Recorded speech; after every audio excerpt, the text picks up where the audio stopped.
Hey guys, it's Vin from the Bear Gentleman, and today we're checking out the JBL Endurance Sprint. And I know there have been a lot of JBL products lately, but I got these because somebody had requested me to do a video on the JBL Endurance Peak. And while looking for those, I saw these for 14 bucks and I just couldn't help myself. And I will be doing a video on the Endurance Peak as well, so be sure to subscribe for that.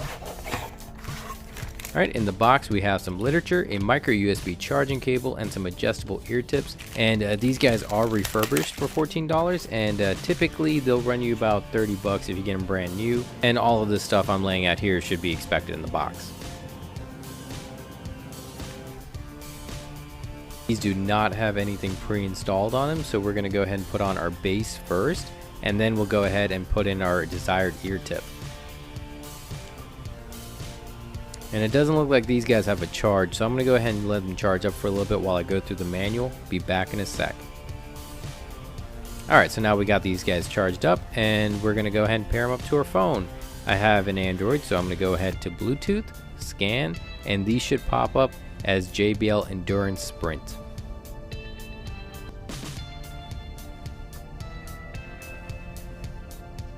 I'm going to go ahead and test these guys out for a bit, and in the meantime I'll toss up some specs for you.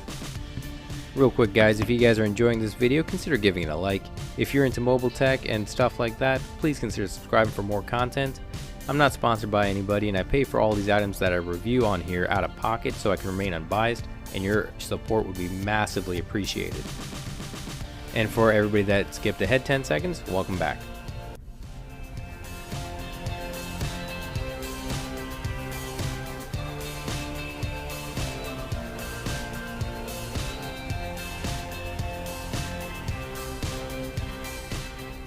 So first, let's go ahead and talk about sound.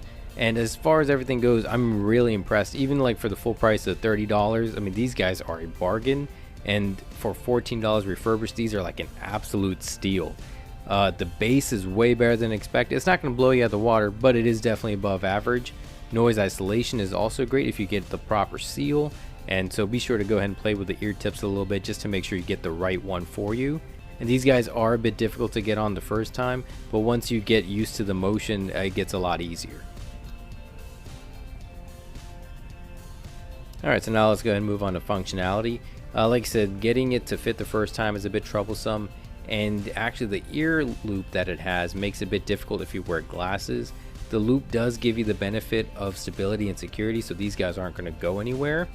And JBL also wanted to focus on the magnet that's within the loop. In the manual it says you can use that to like clip it onto your backpack or anything else, so that's kind of cool. And I also think the magnets in there are supposed to help keep the headset together when they're not in use, but the cord is a bit short, so I wasn't able to get that to stay.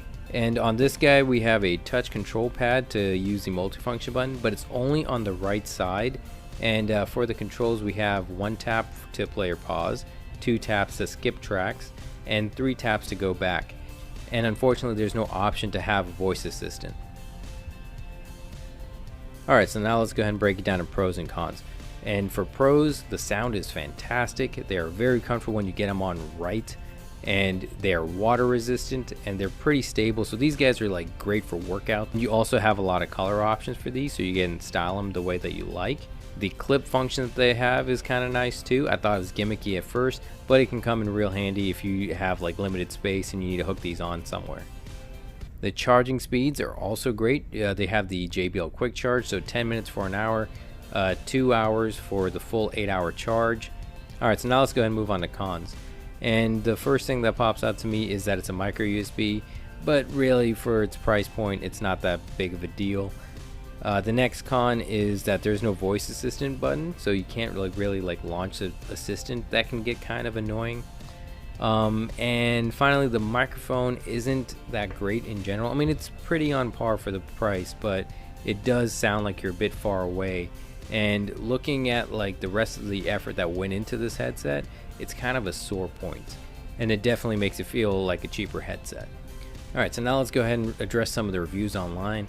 These have a 3.6 on Google and a 3.0 on JBL's own website.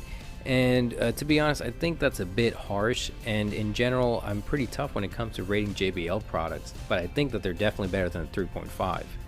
And it seems that most of the critique on these is towards the touch control, and I can kind of see that, but once you get used to it, it's not that difficult. And I do think that they should have at least given like some indicator or bump to let you know where that touch button is. But I mean, like I said, once you get used to it, it's not too terrible. And in addition to that, some folks seem to be having some trouble putting these on, and I definitely had that issue too the first time. But again, it's just one of those things, you just got to get used to it, and once you get used to it, it's not that terrible. And other than that, it doesn't seem like there were any like glaring issues. If you guys experience any issues with these, please leave them down below in the comments so we can help everybody else out. And before we get into the final grading, if you guys put up with me so far, consider dropping a like and subscribing for more content like this. Alright, so for our final grade, I'd give these guys an A-, and these are fantastic as an entry-level headset, and they offer a lot of useful functionality and features that is surprisingly missing from JBL's more expensive headsets. And don't get me wrong, it definitely has its flaws, but I think for the price you really can't do that much better. I had recently tested out like one of the Philips, and that was like 20 bucks, around the same price point, and these simply blow them out of the water. And heck, I've even had like more expensive ones back in the day from like Samsung and LG, and these still hold their own compared to those. So if you're in the market for a behind the ear headset, I think you should definitely consider these. And well, that's it for today, guys. If you guys found this video helpful, please consider dropping a like and consider subscribing for more content like this. If you guys got any questions about these, please drop them down below and I'll do my best to answer them. Alrighty guys, thank you so much again, and I'll see you guys next time.